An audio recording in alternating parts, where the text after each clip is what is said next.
Hello everyone, welcome to my YouTube channel Mamta maths tutorial. और आज 9th class में lecture 66 है। हम करेंगे एक्सरसाइज 10.1 स्टार्ट। फर्स्ट सम देखिए, फिल इन द ब्लैंक्स। आपको खाली स्थान भरने हैं। First part, the centre of a circle lies in dash of the circle. वृत्त का केंद्र वृत्त के डैश में स्थित होता है। अब सर्कल है, वृत्त है और सेंटर कहाँ होता है? इसके अंदर होता है। तो ये वही पूछ रहा है कि सेंटर कहाँ होता है, वृत्त का केंद्र कहाँ होता है? इसके इंटीरियर में, अभ्यंतर में। Second part, a point whose distance from the center of the circle is greater than its radius lies in the dash of the circle। एक बिंदु है जिसकी वृत्त के केंद्र से दूरी त्रिज्या से ज्यादा है, वृत्त के डैश में स्थित होता है। अब हमें पता है रेडियस ये है। अब ऐसा पॉइंट ढूंढना है, कहीं पे भी हो बट वो रेडियस से ज्यादा डिस्टेंस पे हो सेंटर से। तो रेडियस से ज्यादा डिस्टेंस हो तो ऑब्वियसली कहाँ मिलेगा? बाहर मिलेगा, एक्सटीरियर ऑफ द सर्कल, वृत्त के बहिर्भाग में। Third part, the longest code of a circle is a dash of the circle. वृत्त के सबसे बड़ी जीवा वृत्त का डैश होता है। बात करें हम कोड की, तो जीवा क्या होती है? कोड सर्कल पे किन्हीं भी दो पॉइंट्स को मीट करने वाले लाइन को हम कोड बोलते हैं, जीवा बोलते हैं। बट सबसे बड़ी जीवा क्या होगी? जो सेंटर से पास हो, और जो सेंटर से पास हो जिसके एंड पॉइंट सर्कल पे हो वो आपके पास क्या होता है? डायमीटर होता है, व्यास होता है। तो लॉन्गेस्ट कोड, सबसे बड़ी जीवा आपके पास क्या होगी? व्यास। फोर्थ पार्ट में देखते हैं क्या फिलअप है। Fourth part, an arc is a dash when its ends are the ends of the diameter. एक चाप डैश होता है जब इसके सिरे एक व्यास के सिरे हो। बात करें हम आर्क की, तो सर्कल पे किन्हीं भी दो पॉइंट्स के बीच में सर्कल के भाग को हम क्या कह देते हैं? आर्क कह देते हैं, चाप कह देते हैं। बट इसमें कौन सी आर्क की बात की है? जिसके एंड्स क्या हो? डायमीटर के एंड हो। ये डायमीटर हो गया, और इस आर्क के एंड पॉइंट डायमीटर के ही एंड पॉइंट है, मतलब ये पूरा पोर्शन। ये आपके पास क्या बनेगा? सेमी सर्कल बनेगा, अर्धवृत्त बनेगा। फिफ्थ पार्ट, सेगमेंट, वृत्तखंड क्या होता है सर्कल का? Is a region between arc and dash of the circle. वृत्तखंड चाप और डैश के बीच का भाग होता है।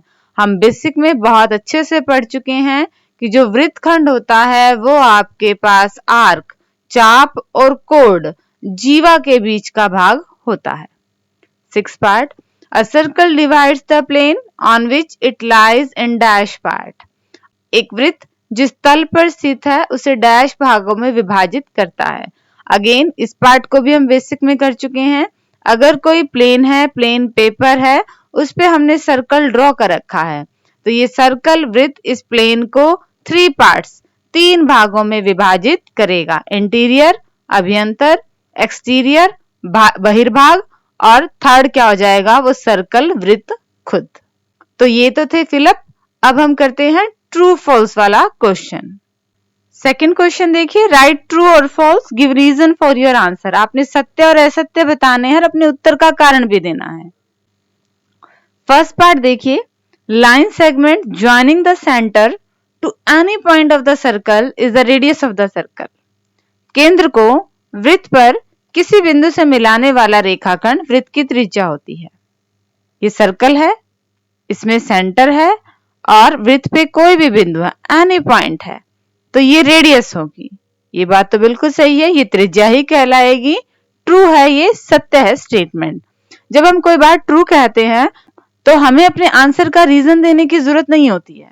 हाँ, हम कोई बात को गलत कहते हैं देन हमें रीजन देना पड़ता है कि हम गलत क्यों कह रहे हैं, या फिर इसकी सही स्टेटमेंट ये बनेगी। तो ट्रू है तो ट्रू में आपको रीजन नहीं लिखना है। सेकंड पार्ट देखिए, a circle has only finite number of equal codes. एक वृत्त में बराबर बराबर लंबाई की परिमित जीवाएं होती हैं। यहाँ पे हम इस चीज को असत्य, फॉल्स कहेंगे, क्योंकि फाइनाइट नहीं, इनफाइनाइट जीवाएं होती हैं इक्वल लेंथ की।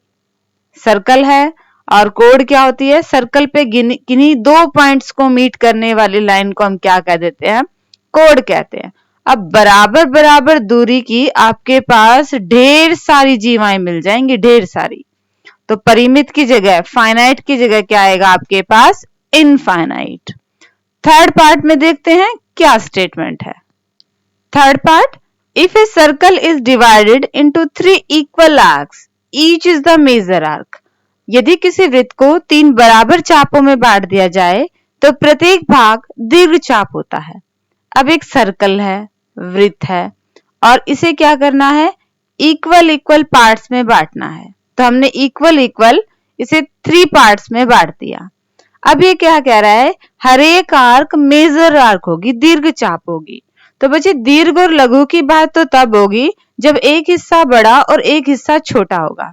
यहाँ पे तो तीनों ही हिस्से बराबर हैं, तो ये आर्क आपके पास क्या हो जाएंगी? इक्वल होंगी, बराबर होंगी, मेजर आर्क नहीं होंगी। दी हुई स्टेटमेंट आपकी क्या मानी जाएगी? फॉल्स मानी जाएगी। फोर्थ पार्ट को डिस्कस करते हैं कि क्या स्टेटमेंट है। Fourth part, a chord which is twice as long as its radius is the diameter of a circle। वृत्त की ऐसी जीवा जिसकी लंबाई त्रिज्या से दोगुनी हो वृत्त का व्यास है। ये स्टेटमेंट तो ट्रू है। ये आपके पास रेडियस होगी और ये आपके पास रेडियस होगी। इस कंप्लीट को हम क्या कहते हैं? डायमीटर कहते हैं। जिस कोड की लंबाई रेडियस से डबल होगी वो आपके पास क्या आएगा? डायमीटर ही आएगा, व्यास ही आएगा। और ये स्टेटमेंट आपकी ट्रू है। फिफ्थ पार्ट देखिए, sector is the region between the कोड एंड इट्स कॉरेस्पॉन्डिंग आर्क। त्रिज्यखंड जीवा और संगत चाप के बीच का क्षेत्र होता है। अभी अभी हमने एग्जाम्पल्स में किया कि कोड और आर्क, जीवा और चाप के बीच के भाग को हम सेक्टर नहीं कहते, हम सेगमेंट कहते हैं। तो ये स्टेटमेंट आपके पास फॉल्स हो गई। त्रिज्यखंड ना कह के हम वृत्तखंड कहते हैं इस पार्ट को। त्रिज्यखंड तो त्रिज्याओं से मिलकर बना होता है। तो ये स्टेटमेंट फॉल्स है और सही स्टेटमेंट क्या होगी हमने वो भी बता दी। और अब देखते हैं इस क्वेश्चन का लास्ट पार्ट। लास्ट पार्ट क्या है बच्चे? A circle is a plane figure. वृत्त एक समतल आकृति है। बिल्कुल ट्रू है, क्योंकि आपके पास क्या है? जो हमारा सर्कल बनता है, वृत्त बनता है, प्लेन पे ही बनता है। तो ये आपकी समतल आकृति मानी जाएगी। होप कि बच्चों आपको एक्सरसाइज 10.1 जो कि बिल्कुल इजी थी अच्छे से समझ में आ गई होगी। डिस्क्रिप्शन में मेरे हैंड रिटन नोट्स हैं, वो ले लीजिएगा और अपनी फेयर नोटबुक को मेंटेन कीजिएगा। आगे सिलेबस करने के लिए चैनल से जुड़े रहिए। इसे लाइक कीजिए, शेयर कीजिए और सब्सक्राइब कीजिए। Thank you.